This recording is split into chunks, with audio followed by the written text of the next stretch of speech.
My name is Haley. I am 28 years old, and the moment my father slammed his hand on the mahogany table, I knew this dinner was actually a severe courtroom trial designed to break my spirit. The atmosphere in the dining room became suffocating instantly as my parents looked at me with an expression of pure disappointment that they made no effort to hide. My father pointed a shaking finger directly at my face, while his voice boomed across the room with a cruelty that shattered my heart. He shouted loudly, "Haley, look at your sister to learn how to live, because you are the shame of this family, and I do not understand how I raised such a failure like you." My mother immediately chimed in to support him, while she affectionately stroked my sister's hair, as if she were a precious porcelain doll. She looked at me with cold eyes and added, "Only Jenna makes us proud because she is special, while you are nothing but a redundant shadow living in this house." Jenna just sat there looking at me with a triumphant smile that she didn't even try to conceal from us. I did not cry or beg for their approval this time, because something inside me had finally snapped after years of endurance. I simply looked them in the eye and replied with a calm voice that confused them all. "All right, if you say so." That night, I went back to my room and quietly opened my laptop to prepare the evidence that would destroy their perfect image forever. I printed out exactly 5 desperate text messages begging for money from my sister, alongside 5 bank transfer receipts totaling $150,000, which she never paid back. If you want to see how the greedy pay the price for their betrayal, subscribe to the channel right now to follow this story to the end, because nobody expects what happens next. For the past 3 years, I have accepted living like an invisible ghost inside the cramped and renovated basement of the very house that my salary is secretly paying for. While my parents and Jenna enjoy the spacious marble-floored rooms filled with sunlight upstairs, I exist beneath their feet in a space that smells permanently of damp earth and old pipes. They are completely convinced that I work a low-level administrative job filing paperwork for a logistics company, which justifies my modest wardrobe and lack of expensive jewelry. The irony is that while they mock my supposed poverty, I am actually a senior portfolio manager handling high-stakes investments that generate more revenue in a single trading session than my father brings home in an entire quarter. I deliberately keep my wealth hidden because I know that revealing my true net worth would only turn me into a permanent host for their parasitic lifestyle. Jenna treats my financial stability as her personal safety net, while she spends her days chasing the lifestyle of a socialite she sees on social media. She constantly orders designer handbags or books impulsive vacations that she cannot afford because she knows that our parents will eventually force me to cover the deficit. This toxic dynamic reached its breaking point exactly 2 weeks ago when I was woken up by a frantic pounding on my basement door at 3 in the morning. I found Dad pacing the living room nervously while Jenna sat on the velvet sofa weeping hysterically, with the unmistakable stench of vodka clinging to her clothes. She had taken a turn too fast in a residential neighborhood and smashed her vehicle into a parked luxury sedan owned by a prominent local doctor. Mom did not ask about my finances, but instead commanded me to liquidate my savings immediately because they needed $30,000 in cash by sunrise to settle the matter privately.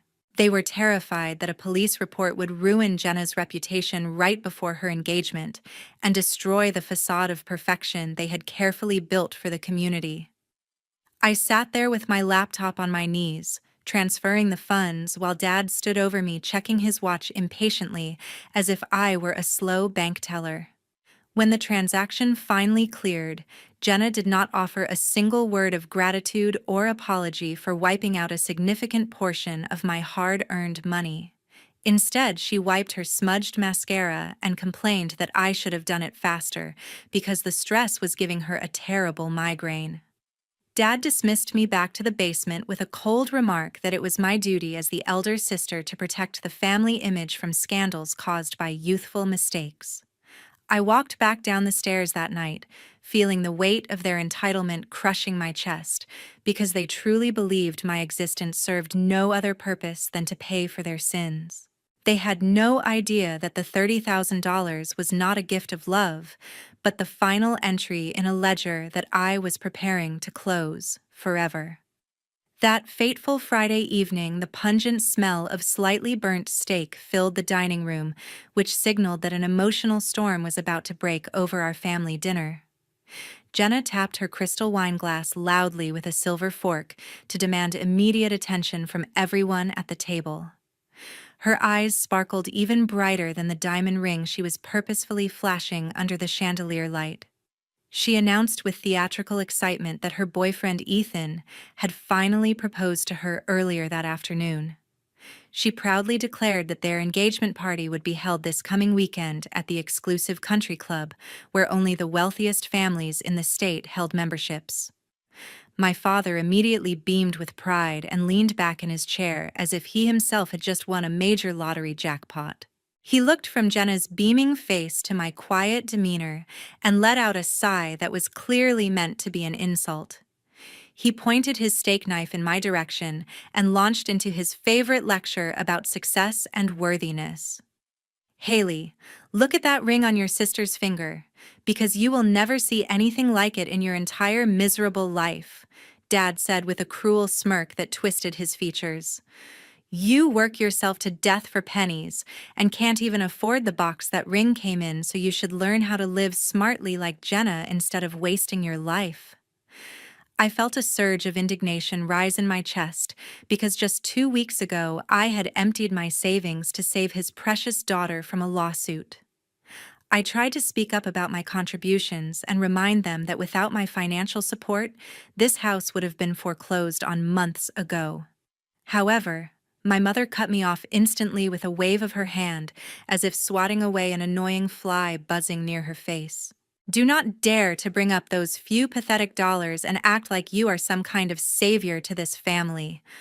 Mom snapped at me with venom dripping from every word she spoke. "When Jenna marries Ethan, she will bring home a fortune that makes your salary look like pocket change, so you would be lucky if she even lets you carry her shoes." I looked at Jenna expecting her to defend me, or at least acknowledge that I was the reason she wasn't facing legal trouble right now. Instead, she just giggled and took a sip of her expensive red wine while looking at me with mock pity. "Come on, Mom. You can't blame her for being jealous because it must be hard watching me get everything she ever dreamed of," Jenna said, with a voice that was sickeningly sweet yet laced with malice. "Not everyone has the natural elegance to be a trophy wife like me, because some people are just destined to be worker bees forever." The table erupted into laughter as if she had just told the funniest joke in the world, while I sat there gripping my napkin until my knuckles turned white. They were celebrating a future wealth that didn't exist yet, while completely spitting on the person who was currently keeping a roof over their heads. I realized in that moment that no amount of money or sacrifice would ever buy their respect, because they were committed to misunderstanding me.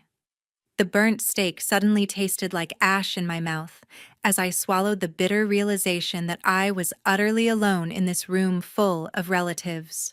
2 days after that fateful dinner, I happened to return home earlier than usual because an important client meeting had been canceled at the last minute. I walked quietly through the front door and immediately heard the sound of raucous laughter echoing from the living room, which made me pause in the hallway. Jenna was sitting on the sofa with a glass of champagne in her hand, while chatting animatedly with my best friend's sister Chloe, who was also serving as her maid of honor. They were so engrossed in their conversation that they did not notice my presence behind the decorative partition near the entrance. I intended to walk past them to get to my room, but the mention of my name made me freeze in my tracks instantly. Jenna took a long sip of her drink and leaned closer to Chloe with a conspiratorial look on her face as she lowered her voice slightly. "I simply cannot allow that tacky sister of mine to be in the official family photos with Ethan's parents, because she will ruin the entire aesthetic," Jenna said with a sneer that twisted her beautiful features into something ugly. Just imagine her standing next to me in one of her cheap department store dresses while I am wearing custom silk because it would honestly make me want to vomit. Nay. Chloe laughed in agreement and nodded her head vigorously while scrolling through something on her phone that I assumed was the guest list. You are totally right, because she always looks like she just rolled out of bed, and honestly, she doesn't fit in with the crowd that Ethan invites. Chloe replied casually, without a hint of guilt. My mother suddenly walked into the room carrying a tray of appetizers and joined the conversation with an eagerness that made my stomach churn violently. She placed the tray down on the coffee table and patted Jenna's hand reassuringly, as if they were discussing a minor household chore instead of excluding a family member. You do not need to worry about her ruining your big moment because I have already come up with a perfect plan to handle the situation, Mom said with a self-satisfied smile.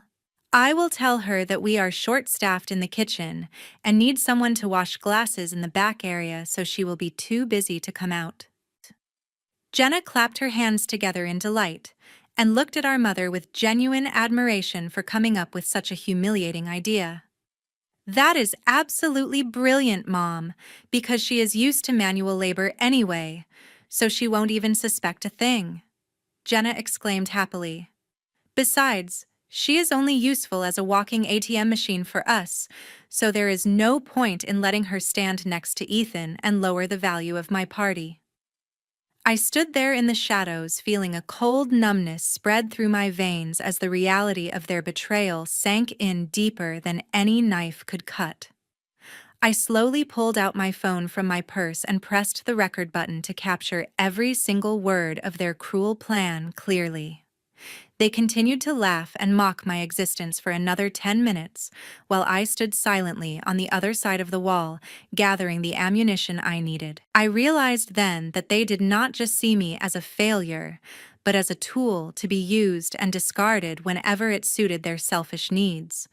The recording saved on my phone was no longer just a defensive measure, but the first weapon in a war they didn't even know they had started. Instead of storming into the living room to scream at them for their heartless betrayal, I quietly stepped back from the partition and walked out of the front door with a terrifying calmness that honestly surprised even myself.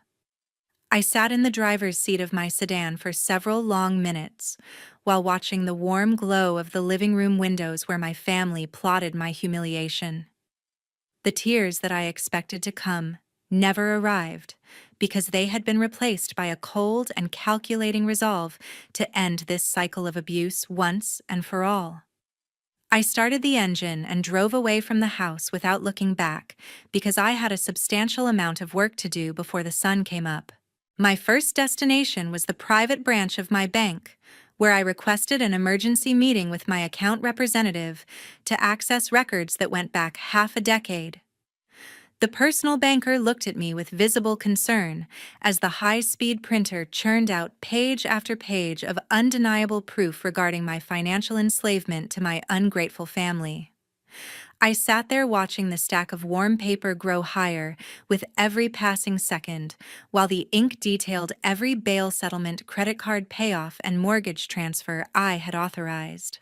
Holding that thick stack of documents felt heavier than carrying bricks, because each line item represented a personal sacrifice I had made for people who were currently planning to treat me like a servant. I spent the next 2 hours highlighting specific transactions with a red marker to ensure that even the most oblivious person in the room would understand the narrative. I circled the $30,000 for the car crash alongside the $50,000 I had covered for Jenna's secret gambling debts last year. Once I had my ammunition secured, I realized that I needed to look the part of the executioner rather than the victim they expected me to be. I dialed the number of a high-end fashion consultant named Elena, whom I had met through my investment network, and requested an immediate fitting for a gown that would outshine the bride. I was done hiding in shapeless department store clothes, just to make Jenna feel superior about her own appearance. Elena welcomed me into her private studio and helped me select a custom-designed emerald green silk gown that screamed power, wealth, and elegance. Standing in front of the floor-to-ceiling mirror, I barely recognized the woman staring back at me, because she looked nothing like the walking ATM my sister had described. This woman was a successful portfolio manager who controlled millions of dollars in assets, and she was finally dressing to match her true station in life. My preparation did not stop at clothing and documents, because I needed to control the environment where the revelation would take place. I drove to the country club where the engagement party was scheduled to be held and walked straight into the administrative offices with the confidence of someone who owned a significant percentage of their stock. I walked past the reception desk and went directly to the office of the venue manager, Mark T., who immediately stood up to greet me with the respect due to a silent majority shareholder. He was surprised to see me involved in the logistics of a private event since I usually preferred to remain a silent partner in the club's operations. "Hello, Mark. I need you to help me with a very specific request for Saturday night, because it is crucial that the main projector connects to my personal laptop exactly at 0 hour. I told him with a tone that left no room for negotiation or questions. Mark looked slightly confused by the unusual request, but he nodded his head in agreement because he knew better than to refuse a request from one of the club's most important investors. We spent the next hour going over the audiovisual setup to ensure that my presentation would override any montage my mother had planned for the evening. I wanted to make sure that when I spoke, every single screen in the ballroom would display the truth in high definition, without any technical glitches. As I was leaving the club to return to my basement apartment, my phone buzzed in my pocket with a text message from my mother. She was solidifying the trap they had set for me by confirming the humiliating role they expected me to play. I looked at the screen and read her words, which were dripping with the same entitlement I had heard earlier in the living room. "Remember to come early through the back service door because the head chef is short on kitchen staff, so do not disappoint me," her message read. I stared at the glowing screen without feeling a shred of the guilt that used to manipulate me so easily in the past. I typed out a short reply, agreeing to her demands to ensure that they would remain completely unsuspecting until the very last moment. I tossed the phone onto the passenger seat and smiled to myself as I merged onto the highway under the city lights. "Do not worry, Mother, because I will arrive exactly on time and I will bring a performance that you will never forget for the rest of your life," I whispered to the empty car. The stage was finally set for a production that would reveal the ugly reality hidden behind our family's perfect facade. I drove home knowing that while they were sleeping peacefully in the beds I was wide awake holding the match that would burn their house of lies to the ground. That evening, the engagement party unfolded amidst the resplendent glow of crystal chandeliers and the melodious strains of a string quartet, creating a perfect atmosphere for the fake people raising their glasses in celebration. The ballroom of the country club was filled with the city's elite, who were busy admiring the floral arrangements while my family played their roles of the perfect aristocracy to absolute perfection. My father stood near the center of the room holding a glass of aged scotch, while accepting compliments on his daughter's beauty, and my mother fluttered between groups of guests to ensure everyone noticed the size of Jenna's diamond ring. Jenna herself looked like a princess in her custom-made white gown, basking in the adoration of the crowd, while completely unaware that her reign was about to end abruptly. They were all waiting for the unpresentable sister to be hidden away in the kitchen washing dishes, but I had prepared an entrance that would shatter their expectations completely. As the grandfather clock in the hallway struck the designated hour, I stepped through the grand mahogany doors of the ballroom, wearing the emerald green silk gown that fit my frame like a second skin. The hush that fell over the crowd was immediate and absolute, because I looked nothing like the downtrodden shadow my family had described to their friends for years. I walked through the parted crowd with my head held high, letting the long train of my dress glide over the marble floor with a soft rustling sound that seemed to amplify the sudden silence. My mother dropped the hors d'oeuvres she was holding when she saw me, her eyes bulging with a mixture of confusion and terror, as she realized I had disobeyed her direct orders. Jenna's smile froze into a grotesque mask of panic because she instantly recognized that I was dressed more expensively than anyone else in the entire room, including herself. I did not stop to greet anyone but walked straight toward the elevated stage where the microphone stand was waiting under the spotlight. My father took a step forward as if he intended to physically block my path, but he hesitated when he saw the curious gazes of his business partners fixing on us. He could not cause a scene without destroying the dignity he valued so much, so he was forced to step aside and let me ascend the stairs. I took the microphone from the stand with a steady hand and looked out at the sea of faces, finally locking eyes with my terrified sister. Today is a happy day, and I want to give my sister a special gift, a commemorative video about the true cost to create a perfect Jenna like the one you see today. I announced with a voice that was smooth, calm, and projected clearly to every corner of the silent room. Before anyone could react or applaud, I pressed the remote control in my hand, signaling Mark in the control booth to override the system. The giant projection screen behind me, which was supposed to show a romantic montage of the couple, flickered to life with a stark white background and bold black text that read, "The Jenna Investment Project." A collective gasp rippled through the audience as the first slide appeared, displaying a high-definition screenshot of a text message dated 2 years ago asking for bail money. The image clearly showed Jenna's name and her desperate plea for $30,000 to cover up a drunk driving incident to avoid a criminal record. Next to the text message was a verified bank transfer receipt showing exactly that amount, leaving my personal account and entering hers, a sum that was never returned. The slides began to change automatically, revealing a timeline of financial parasitism that exposed every secret my parents had forced me to keep buried for the sake of their reputation. The screen displayed the $50,000 transfer for her gambling debts, alongside messages where she mocked the very people she was borrowing from. Then, the most damning slide of all appeared, featuring a conversation between Jenna and her best friend Chloe from just last week regarding her fiancé. Ethan, who had been standing near the front of the stage with a confused expression, suddenly stepped closer to the screen as he recognized his own name in the text bubbles. His face turned a shade of crimson that matched the roses on the tables as he read the words Jenna had typed about him being an easy target. He looked from the screen to Jenna with an expression of betrayal that was painful to witness, his voice shaking with suppressed rage as he read the text aloud for everyone to hear. "What is this? Stupid Ethan is easy to trick after the wedding. I will control all the money. Jenna, you need to explain this to me right now." Ethan shouted, his voice cracking under the weight of the humiliation he was feeling in front of his entire social circle.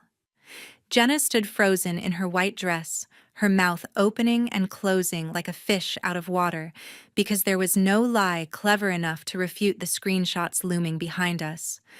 I looked at the devastation I had caused, not with regret, but with the satisfaction of a banker finally closing a delinquent account that had been draining resources for too long.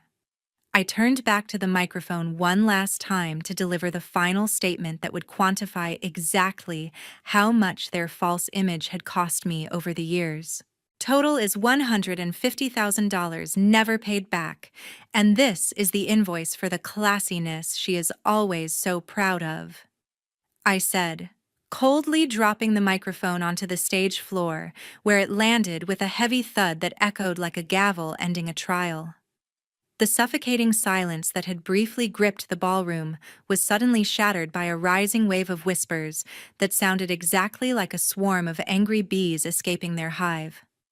The carefully constructed aristocratic facade of the Valenzuela family crumbled instantly as hundreds of eyes turned from admiration to open ridicule and disgust within a matter of seconds.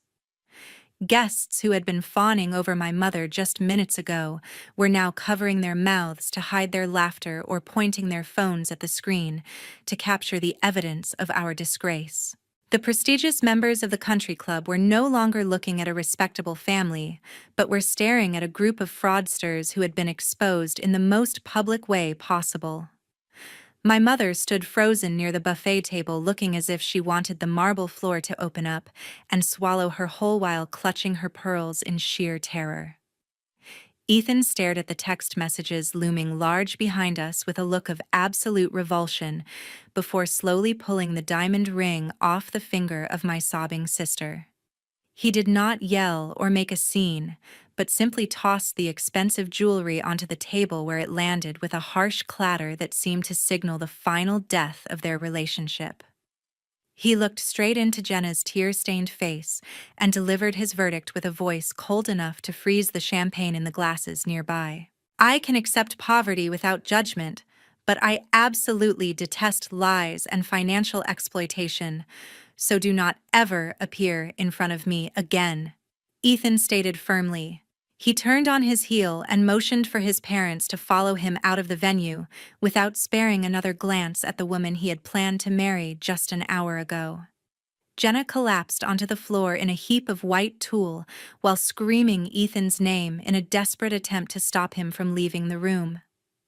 Her cries echoed painfully against the high ceilings, but they only served to make the remaining guests feel more uncomfortable and eager to leave the disaster zone. My parents tried to chase after the wealthy family to explain the situation, but they were met with cold shoulders and security guards who blocked their path to the exit. Realizing that their golden ticket to a life of luxury had just walked out the door forever, my father turned his fury toward the only person left to blame for this catastrophe. He marched up to the edge of the stage with his face turning a dangerous shade of purple and screamed at me with uncontrollable rage while shaking his fist in the air. "What the hell have you done to this family? You just destroyed your sister's future because you are a jealous and miserable wretch." My mother rushed to his side and looked at me with eyes full of hatred as if I were a stranger who had just burned down their home. She tried to grab the hem of my dress to pull me down from the stage, but I stepped back calmly to avoid her desperate claws.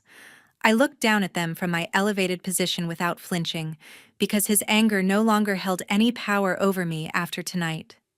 The entire room went quiet again to hear how the daughter they had called a failure would respond to such a violent accusation from her own father. I waited for him to finish catching his breath before I delivered the final blow that would hurt them more than the public humiliation they were currently suffering. I did not destroy anyone's future because I only turned on the lights to show everyone the reality. I replied with a steady voice that carried across the room without needing the microphone. And good luck with this party bill, because the ATM machine named Haley has officially stopped working from this moment. A gasp went through the crowd as the implication of my words sank in, because everyone knew how expensive a party at this venue truly was. I stepped down from the stage and walked through the parted crowd with a sense of liberation I had never felt before in my entire life. My father shouted threats behind my back, and my sister continued to wail on the floor, but their sounds faded into the background noise of my newfound freedom. I walked past the reception desk where Mark gave me a subtle nod of respect for executing the plan exactly as we had discussed. I pushed open the heavy double doors of the club and stepped out into the cool night air which felt incredibly fresh against my skin. Leaving my family behind in the wreckage of their own making was not an act of cruelty, but a necessary step to reclaim the life they had stolen from me. I walked toward my car, knowing that while their nightmare was just beginning, my life was finally starting for the very first time. 3 months have passed since the chaotic night that shattered my family's facade, and I am currently sitting in my sun-drenched private office looking down at the city skyline. The view from this height is breathtaking, but the true beauty lies in the profound silence that surrounds me now that I am no longer living in a damp basement. The financial tsunami I unleashed that night washed away their delusions of grandeur faster than anyone could have predicted, because they had absolutely no survival skills to fall back on. The bank initiated foreclosure proceedings on the family estate less than 30 days after I stopped the mortgage payments, which forced my parents to finally face their reality. They watched helplessly as the sheriff placed a padlock on the grand front door of the mansion they loved more than their own daughter. My parents and Jenna are now squeezed into a cramped two-bedroom rental in a dilapidated complex on the edge of town where the heating system rarely works properly. Jenna has been completely ostracized by the elite circle she desperately tried to impress because nobody in this town wants to associate with an exposed fraud. Ethan not only canceled the wedding immediately, but also threatened legal action if she ever tried to contact him or use his prestigious name again. She spends her days trapped in that small apartment because she is too ashamed to show her face in public where people might recognize her from the scandal at the club. The dynamic in their household has devolved into a constant war zone where they scream at each other until their voices give out completely. My father blames Jenna for being greedy while she blames him for not being rich enough to cover her tracks effectively. They are finally living the miserable life they tried to assign to me for so many years, while I continue to thrive in my career. My moment of peace was interrupted when my phone vibrated on the glass desk, displaying a call from a number I did not have saved in my contacts. I answered the call and immediately heard the frantic and sobbing voice of my mother begging me to listen before I hung up. She spoke rapidly about how cold the new apartment was and how they barely had enough food to last through the end of the week. She tried to use her old manipulation tactics by claiming that a good daughter would never let her mother suffer like this, regardless of what happened in the past. I listened to her pleas with a detached curiosity because the emotional cords she was trying to pull had been severed long ago. I did not feel a spark of anger or a wave of pity, but simply the absolute clarity that I was done being their savior. I ended the call without uttering a single syllable to her and immediately blocked the number to ensure my peace remained undisturbed. I took a deep breath and turned my executive chair back toward the window to watch the sunset over a world that finally feels like it belongs to me. This experience taught me that self-respect is a non-negotiable asset that you must protect at all costs, even if it means walking alone for a while. Blood relation is not a valid excuse for abuse, and you have every right to remove toxic people from your life without feeling guilty. The truth is, the most powerful weapon against manipulation and living your life with integrity is the ultimate revenge against those who doubted your worth. Thank you so much for listening to my story and supporting me through this difficult journey of breaking free from a toxic family. I hope this narrative gives you the strength to draw your own boundaries and demand the respect you truly deserve. Please subscribe to the channel and leave a comment below to let me know if you think I made the right decision.